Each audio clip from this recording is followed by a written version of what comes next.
সোনাবার অন্নপ্রাশনে যা যা পেয়েছে আর যা যা কেনা হচ্ছে সেই সবগুলো একটা করে সিরিজ করে আমি তোমাদেরকে দেখাচ্ছি। আর আজকে তোমাদেরকে আমি দেখাবো সোনা বাবার সেই অন্নপ্রাশনের ড্রেসটা, যেটা আমার কাছে খুব স্পেশাল।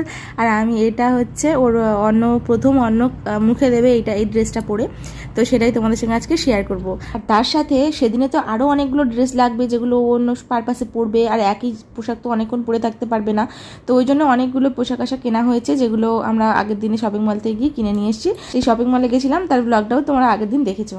তো এই যে এই স্পেশাল জামাগুলো তো ওর জন্য কেনা হয়েছে। প্রথমে দুটো এমনি জামা কেনা হয়েছে, যেগুলো ওই পুরো ডাইপার শুদ্ধ দেওয়া হয় না, বোতাম দেওয়া, সেই একটা দুটো জামা কেনা হয়েছে।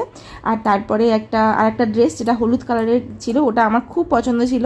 আর তার সাথে একটা গলায় ওই লালাপোষ নিয়েছিলাম। লালাপোষটা কি কিউট না, দারুণ দেখতে লেগেছে। ওইটা আমার প্রচণ্ড পছন্দ ছিল লালাপোষটা। আর এখন নিশ্চয়ই বুঝতেই পারছো কোন ড্রেসটা দেখাচ্ছি। এই ড্রেসটা কিন্তু ওর বাবুর অন্নপ্রাশনের জন্য কেনা হয়েছে। কেমন হয়েছে সবাই জানাবে তো, আমার ভীষণ পছন্দ হয়েছে। আর আগের ব্লগে তো তোমাদেরকে বলেইছি যে এটা আমি একটা ফেসবুক পেজ থেকে অর্ডার করেছিলাম। তো এর যে কালারটা না খুব সুন্দর এসছে, দারুণ কালার এসছে। পাঞ্জাবের কাপড়টা পুরো সুতির, কিন্তু ধুতির কাপড়টা পুরো সুতির না। যাই হোক, পাঞ্জাবিটা শুধু এবার আয়রন করলেই, আমি যেহেতু বাড়িতে কেচে দিয়েছিলাম একটু, আর ডেটল জলে ধুয়ে নিয়েছিলাম বাচ্চা পড়বে বলে, তাই ওটা একটু আয়রন করলেই হয়ে যাবে রেডি।